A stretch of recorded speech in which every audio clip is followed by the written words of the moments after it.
Lo cierto es que la Unión Europea lleva como mínimo 10 años de una situación de crisis excepcional, donde se han ido acumulando la crisis económica, la crisis de confianza política, luego la crisis de refugiados, los problemas con sus vecinos, ¿no?, sobre todo con Rusia, el propio Brexit. El hecho es que la Unión Europea en este momento no se puede decir que no se enfrente a retos muy importantes que tienen que ver con esta situación de acumulación de crisis. Pero para intentar ir más allá, ¿no?, de cuál es esa lejanía que hay entre algunos ciudadanos y el proyecto de integración, y por intentar ser un poco, ¿no?, tratar de identificar de manera un poco más concreta cuáles son, yo creo que podemos distinguir ámbitos temáticos donde realmente la Unión Europea se juega mucho su futuro, y luego algo más político y general. En esos ámbitos temáticos, sin duda, sigue siendo muy importante el futuro de la gobernanza económica, el futuro del euro. Cómo, teniendo en cuenta que compartimos una moneda, pero que esa moneda no tiene detrás a un soberano, sino que lo que hay es una unión de estados, cómo conseguimos que esa política económica vinculada a esa moneda no provoque los daños que ha causado, y además daños asimétricos en unos países mucho más que en otros, que hemos visto en la crisis, y ese sentimiento de que las decisiones económicas no eran controladas por los ciudadanos. Este es claramente un ámbito fundamental. El tema migratorio sin duda es el segundo, porque independientemente del desafío que supone en sí mismo cómo controlar las fronteras, cómo gestionar esos flujos, cómo integrar a las personas que también buscan trabajo, teniendo en cuenta además el contexto de crisis demográfica que hay en Europa, porque independientemente de en sí mismo lo complicado desde el punto de vista, digamos, logístico que es eso, sabemos que está provocando un efecto en ciertas opiniones públicas en forma de populismo, rechazo al inmigrante, incluso xenofobia, que está en contra de los valores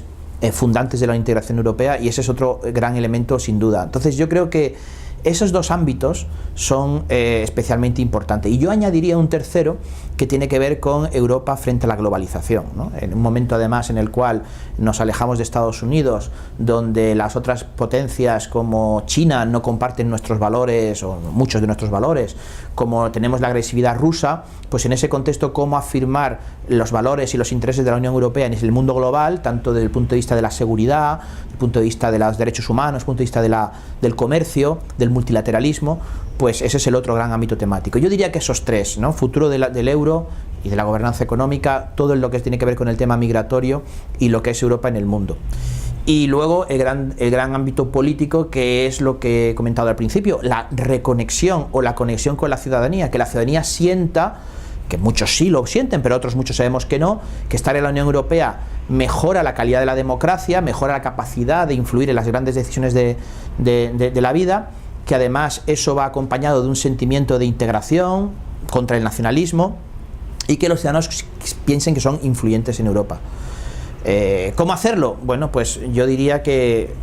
por terminar, y eso es muy difícil, ¿no?, porque es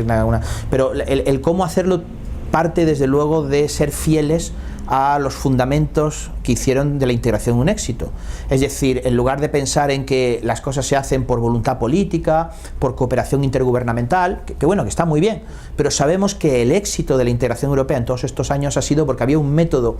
supranacional, comunitario, como lo queramos llamar, que partía de la idea de somos una comunidad, las instituciones comunes son fuertes, la Comisión, el Parlamento, el Consejo, un Tribunal de Justicia, un Banco Central, y que sean instituciones muy fuertes, muy comunes, muy europeas, las que en todo momento controlen la agenda. Si pensamos en términos de fragmentación estatal, división de opiniones públicas, segmentación, ahí no vamos a avanzar.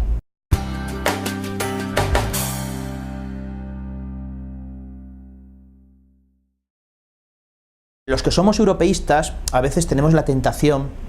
de pensar que para conseguir una Europa mejor lo que tenemos es que ir muy rápidamente a una especie de Estados Unidos de Europa o Federación Europea. Es posible que eso esté en nuestro programa ideal, ¿no? Pues puede pensar, tal vez en un mundo contemporáneo con los desafíos que tenemos de la globalización, donde los estados han quedado muy pequeños, donde el nacionalismo pues sigue mostrando sus pequeñas miserias o sus grandes miserias, la idea de trascender eso, y que la historia de Europa, el colofón de la historia de Europa, de tanta violencia, de tanto conflicto, pero también en los últimos años de cooperación, se convierte en una especie de nueva realidad política por encima de los estados, bueno, pues es un objetivo que resulta muy tentador. Pero, y a mí personalmente me parece que es sugerente y que yo diría, bueno, pues ojalá se plasme, no creo que yo lo vaya a ver en mi vida, pero en fin, que ojalá se plasme esa idea de una unión política real en Europa, donde las soberanías de los estados estén realmente trascendidas por la organización. Lo que pasa es que tenemos que ser conscientes de qué es lo que quieren los ciudadanos, cuáles son los sentimientos. No podemos avanzar en esto de una manera elitista, o los expertos pensamos que esto es estupendo. Tenemos que ser conscientes de los miedos que tiene la ciudadanía, algunos miedos muy legítimos. Tenemos que ser conscientes de lo fuerte que siguen siendo las identidades nacionales y lo que es el Estado. Y entonces yo creo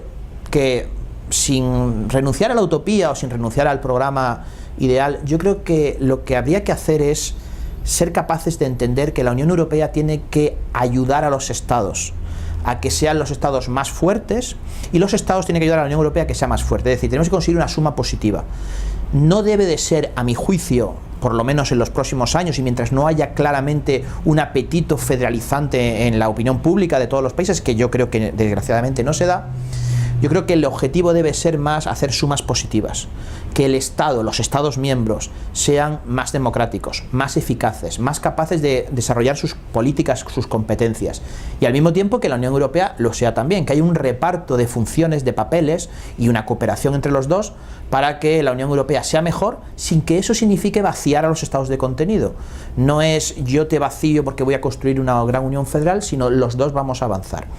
Cuando miramos los sondeos, que es lo que opinan los ciudadanos sobre en qué instituciones confían más, es muy llamativo que en muchos estados, casi todos los estados, salvo alguna excepción de algún país escandinavo, Holanda, en algún sondeo Alemania, pero no más de eso, que suelen decir confío más en la Unión Europea que en mi Estado nacional, confían más en cómo funciona, y sin embargo se sienten más identificados con el Estado nacional y con la Unión Europea. Eso nos está diciendo que debemos de trabajar juntos para poco a poco crear un sentimiento europeo sin acelerarlo artificialmente, y al mismo tiempo tenemos que trabajar para que esos estados sean más eficaces y que los ciudadanos también confíen en sus instituciones. Si queremos una gobernanza económica eficaz, si queremos competitividad, si queremos mejor educación, innovación, una política migratoria más eficaz y al mismo tiempo obviamente respetando los derechos humanos y tirando a los inmigrantes, si queremos hacer todo eso, queremos una Europa más segura,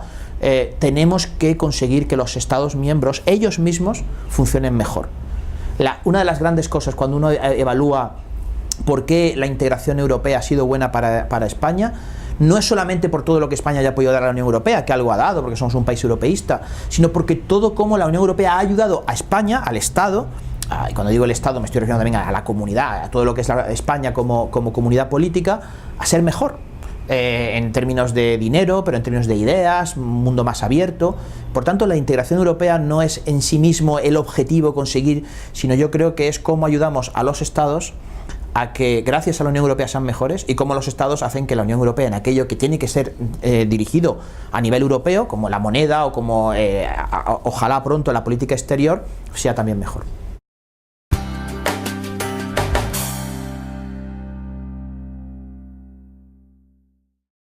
España es un país muy europeísta.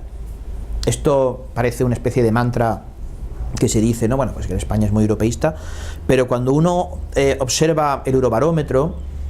cuando le preguntan a los ciudadanos, ¿se siente usted europeo? ¿Cree que la Unión Europea ha sido buena para su país? ¿Cree que su voz cuenta en Europa? Se da cuenta que el europeísmo no está tampoco tan extendido, e incluso, como sabemos por los gobiernos, hay 10 o 12 capitales en las cuales los partidos antieuropeos son muy influyentes, y en alguna de ellas pues es que directamente controlan el gobierno, ¿no? Como en el caso del Reino Unido, que están a punto de salir, pero también Italia, Polonia, Hungría. Es decir, tenemos un panorama en el cual unos cuantos Estados miembros, la opinión pública y los partidos políticos euroescépticos son tan fuertes que amenazan al propio proyecto. Por tanto, el hecho de decir que España es un país europeísta no es una cosa menor. En este momento, probablemente, España como sociedad y España como Estado sean uno de los países importantes, claramente más proeuropeos, Y eso significa que en ese momento de duda que tienen otros estados debemos de aportar esa visión, ¿no?, de que los grandes problemas solamente tienen una solución europea, que necesitamos una mejor Europa, y que en lugar de ver el proyecto de integración con miedos o incluso la globalización, pues los españoles tienen una experiencia de que, a pesar de la crisis, tienen una experiencia de que la integración europea ha traído cosas muy positivas en términos de prosperidad, seguridad, y que tienen esa intuición de que es una intuición muy instalada en las élites españolas, pero también en la opinión pública, ¿no? Esta idea de Ortega y Gasset de que, ¿no?, España es un problemático y la solución es europea. Y aunque esto es sin duda un poco exagerado y un poco mítico, porque España no es tampoco tan problema, ni Europa es siempre tan solución, pero esta intuición europeísta yo creo que es muy, muy positiva. Entonces, lo que tenemos que atrevernos es a darnos cuenta de que ya somos mayores de edad, ya llevamos mucho tiempo en la Unión Europea, o sea, nos adherimos en el año 86, y entonces significa que han pasado más de 30 años, que somos un Estado miembro grande, no mediano, sino grande. Después de Francia, Alemania y Italia, somos el cuarto país más grande en una unión a 27 en cuanto se vayan los británicos, y por tanto tenemos una responsabilidad de, aprovechando ese espíritu europeo y esa sensación de que Europa sirve para prosperar y para ser más seguros, atrevernos a no simplemente ser unos europeístas que les viene bien todo lo que viene de Bruselas, que además, entre paréntesis, nos hemos dado cuenta que no siempre todo lo que viene de Bruselas es bueno, y ser mucho más líderes, atrevernos a señalar qué tipo de Europa queremos y luchar por ella, porque tenemos las capacidades y los recursos para hacerlo, influir en las instituciones, influir en nuestros socios, que son socios muy importantes, no ya todos los Estados miembros, sino Alemania, Francia, Portugal, incluso Italia, aunque esté en este momento en una situación un poco compleja su política, porque son estados que forman un gran núcleo duro del proceso de integración, y en unión de esos estados, en unión de las instituciones, proyectar qué Europa queremos y luchar por ella. Yo creo que España puede jugar mucho más protagonismo del que ha jugado, ser mucho más proactiva de lo que ha jugado en los últimos años.